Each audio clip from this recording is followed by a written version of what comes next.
what has moved me from the lease to like, hey, like I really like hanging out with you all.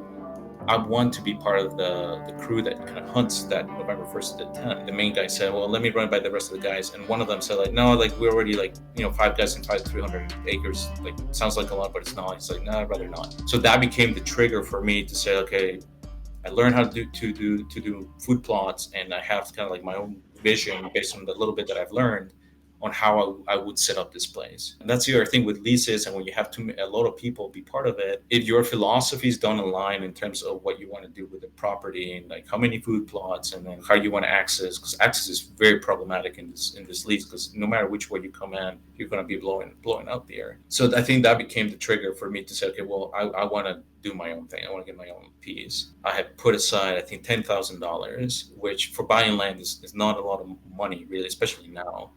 But it's like, this is what I had put aside. The way that I approached it was, I'm not scared about driving far away. And I went on, the various websites that there are, and I looked for what gives me the best bang for the buck, and just sorting the listings based on price per acre. Jeff Sturgis talks about this, like 50, 40 acres seems like just right for one person to hunt in, if it's the right piece. And I just feel like some people have done it with less. People have killed big deer, but for me, I was like, no, I really want to get at least 40. And I'm like, well, Illinois is out of the question, because everywhere I looked, and especially the big deer areas, it's like $4,000, $5,000, $6,000 an acre. The farther up north you go in Wisconsin, the more heavily wooded it becomes, and the cheaper it becomes. Just, there's not a lot of people that live out there. There's a ton of land. There's a ton of woods. I found several properties that were around $1,000 an acre, which is awesome. Like, I mean, you can get your 40, you get your 20% down,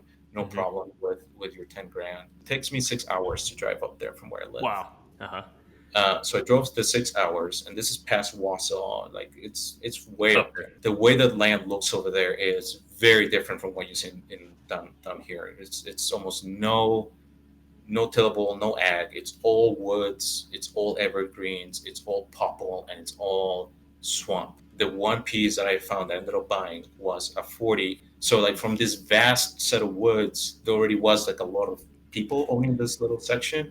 Well, I'm like, that might be problematic, but I'm just getting started in this, just get my first piece. So bought the 40, and like I said, 6 hours to get there. And I was driving up there pretty much every weekend. So in 1 year, I put probably 30,000 miles on my truck just by driving up and down and to this place. I hired Jeff Sturgis because, again, I don't know anything about land management. Who's the expert? Who's been getting their name out there, and who seems to really know what they're doing? So I called Jeff, and again, this is like 2018. He was starting to blow up a little bit, and definitely not as much as he where he is now. It was actually easy to get a hold of him. So, we scheduled it. He came out. We walked the property, and we went to the local bar afterwards. And we just kind of walked through the plan. He drew the map on, we'll have 2 food plots. This is your access. About 2/3 of the property were swamp, but he recommended like having a mulcher go around it. They showed up with a giant like bulldozer, and they just ripping through the sea of popple. And before I know it, within 2 days, before I knew it, I had 2 food plots, one an acre and a half, and the other one was half an acre. And then I had the trail that connected the 2 of them on the outside. And I'm adding, the soil over there is so acidic. I think I had to literally bring 2 dump trucks worth of lime just to start for your food plots.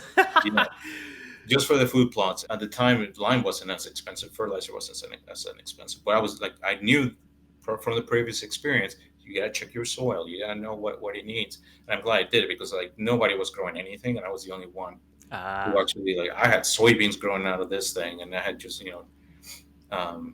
2 years into it. So anyway, it transformed the property. All the neighbors were benefiting from it, because now all the deer are being drawn to this magnet of food, and we were seeing a lot of deer. And I mean, every single evening I could count, like, just expected the Doe family to show up. Now, the tricky thing about hunting up north is, well, there's several things. One, once the gun season shows up, or the days leading up to the gun season, I mean, you can just feel it in the air It because shuts down. there's so much more movement in general, people on the roads, and all these neighbors that I mentioned were like getting ready for it. So, I mean, if I can pick up on it, I'm sure every single deer and wildlife in general can tell that something's changing.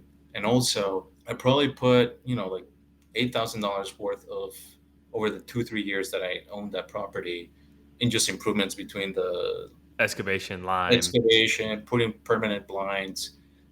It was really, really nice. And so I'm like, okay, well, I can continue to grind this out and just like make it happen, or like let's just keep this journey going. I listed the property for sale. So now we're talking 2019, 2020, after owning it for 3 years.